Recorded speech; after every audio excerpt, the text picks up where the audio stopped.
Hi folks, welcome back to my horde. Yeah, the usual view, except somebody rolled a ATC 125 in there.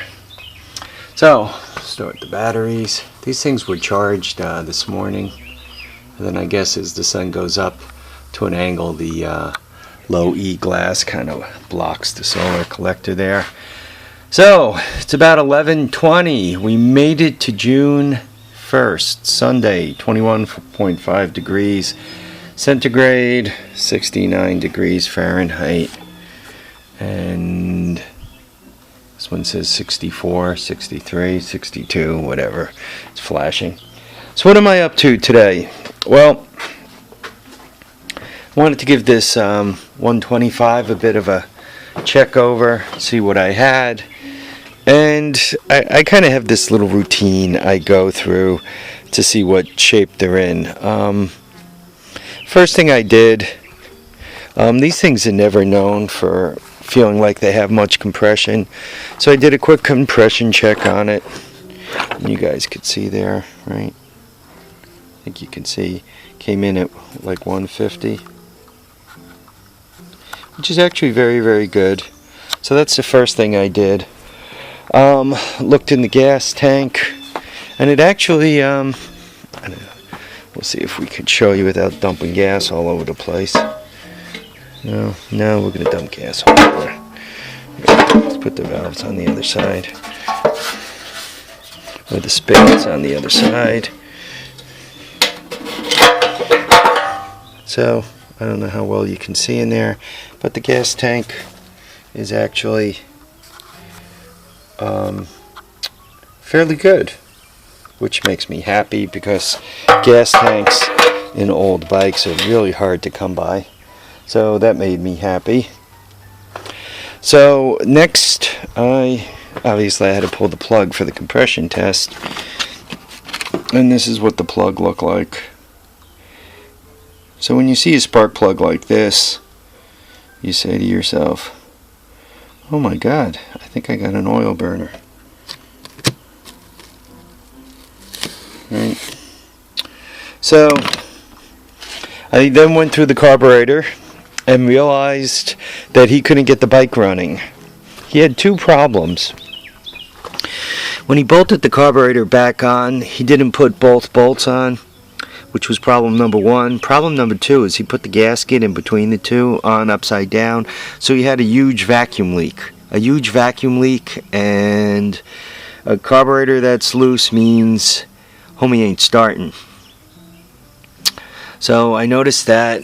I oiled up the cables and all. By the way, they had a rock in here that was making the cable stick. I checked the choke out and oiled that up. It's cracked on the bottom here. I don't know if you guys could see it. It separates. See, it separates there. So one has to kind of push it back together again after you choke it. But anyway, just quickly,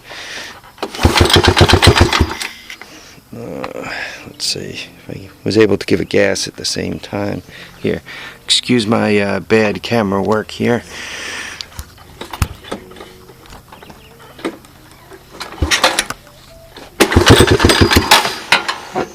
Here, let me just put the camera down for 30 seconds. I'll fire it up for you and you guys could hear it.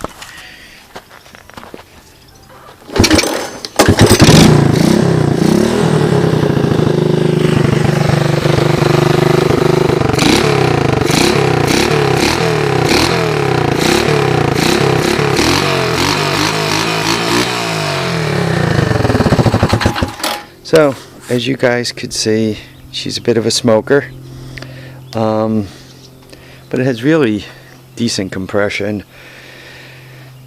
I put, what I put in here,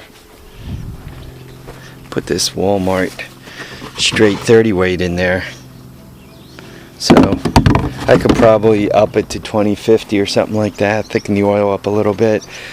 What they must have done is they must have run it down, or must have run it without an air cleaner for a little while or something like that, and scored things up. Though it has pretty good compression. It appears as if the oil control is about shot. Though it seems to smoke more when you kind of let go of the gas, right? That seems to be when it pulls the smoke in. So I don't know, maybe it is valves or valve guides. But it does run. The 4 tires hold air. So those are all very, very huge positives. I did manage to take one side off the tie rod. You can see it's broken here, and this feels like it's going to break before it comes out. I get about a quarter turn out of it, and I don't mean play on the tie rod. I mean I'm able to unscrew about a quarter turn, and then it binds. So I've been kind of oiling it and bringing it back and forth, but even with that, it's fighting me. So I'm not sure I'm going to be able to get it loose. Stoney up there on the Hudson indicated. Matter of fact, here's the piece. As I drop it and lose it, here's the piece I took off. You can see where the end of it's broken. Little trick, if you're trying to get it to focus, if you put it near a background that it could focus on, that helps. But anyway, you can see where it's busted. So I wanted to get it loose and get it aligned fairly well, and then throw a few tack welds on it. As a matter of fact, I might try it. It's been soaking for a little while, so I might give that a shot. I gotta rinse out the gas tank. I hate hearing things drop. I need to rinse out the gas tank there before, and clean it off before I put it back in. So what brings this thing up to a 100% bike? If Stoney indicated he had a good exhaust system, he's got some racks for it, he's got some tie rods and tie rod ends. Those are all positives. The tires appear to hold air.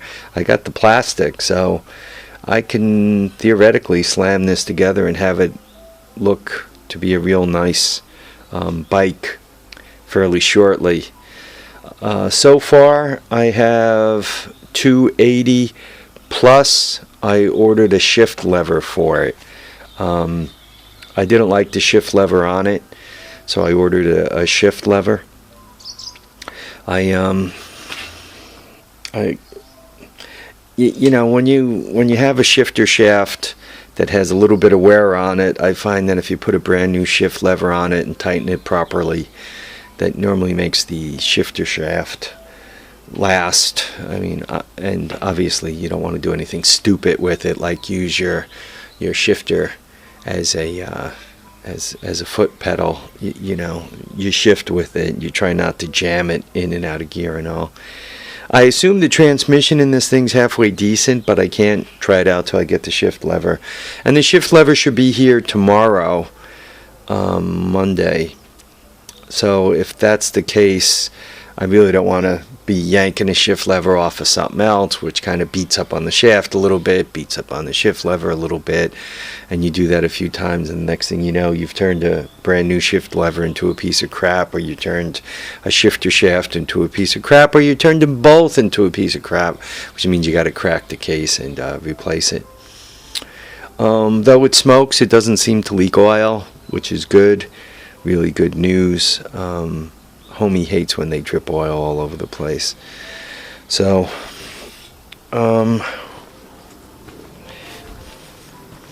there's a bracket that goes across here that holds the plastic. You guys could see this is fairly well tortured.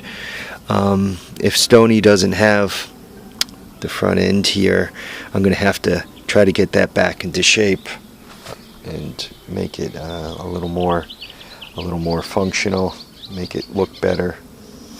Maybe actually put a bit of a bumper on it. As you can see quite well here, this thing has 0 for suspension. It just has tires. which is alright. It's not like a performance bike or anything, but one can get it up to a pretty good tilt before you bring it into a turn. I guess that's about it for this bike. Today's a distracted day. My wife has a piano recital, so I have to clean myself up and give her a hand setting up for it, getting through the recital, then breaking down. You know, there's some refreshments and all that are served, so I'm kind of in charge of making sure all that stuff is set up. So I'm probably not going to get this any further today. Hopefully Stoney has a few minutes and he could put up on the website what he has. Just a quick recommendation. I don't know if you guys have Harbor Freight near you. I might have told you guys about this wrench before. I picked this up at Harbor Freight. I don't know, probably had 25% off, and it was probably on sale for the month, which means I didn't pay much for it. But it has a swivel on both ends, and that side is 1/4 inch drive, and this side is 3/8 inch drive. It's from more of their professional series, their pro.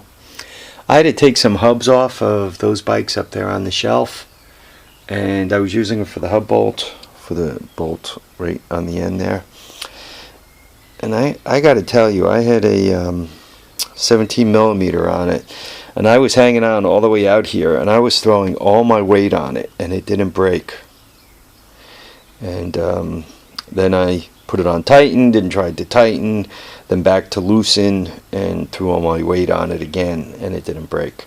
So I was fairly impressed with this. I had originally bought it for an oil change wrench, and with that I was disappointed because it's a bit springy, and for oil change it seems that you want to use a more solid ratchet. You kind of put a solid ratchet on it, or a solid wrench, and then you give it a tap with your hand to break the bolt loose for the off the oil pan.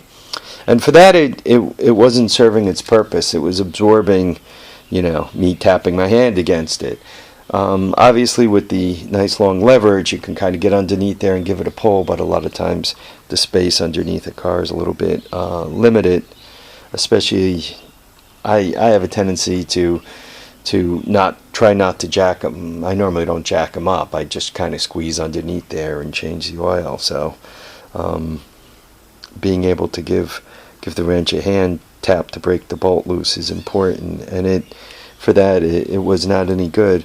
But for working on these bikes, it's been a pleasure. I've also, you've probably noticed, I went with the Harbor Freight sockets. They're okay. You wear the plating off, and they do wear. What I'm hoping to do is get these yellow toolboxes set up. One of them with just ignition, one of them with this stuff, and one of them, I don't know with what else, probably miscellaneous. And I need to do that because this whole thing is back to driving me crazy. Alright, there's the bike. There's a wrench comment. And I think that's it. Folks, remember to keep your feet down. Remember to keep your head up no matter what. Keep your head up. Live, love, and have a great time. We'll catch you on the next episode of The Horde. Till then, thanks for watching, thanks for commenting, and thanks for subscribing. Been picking up a few new subscribers. Really like that, so keep coming. Thanks, folks. Bye now.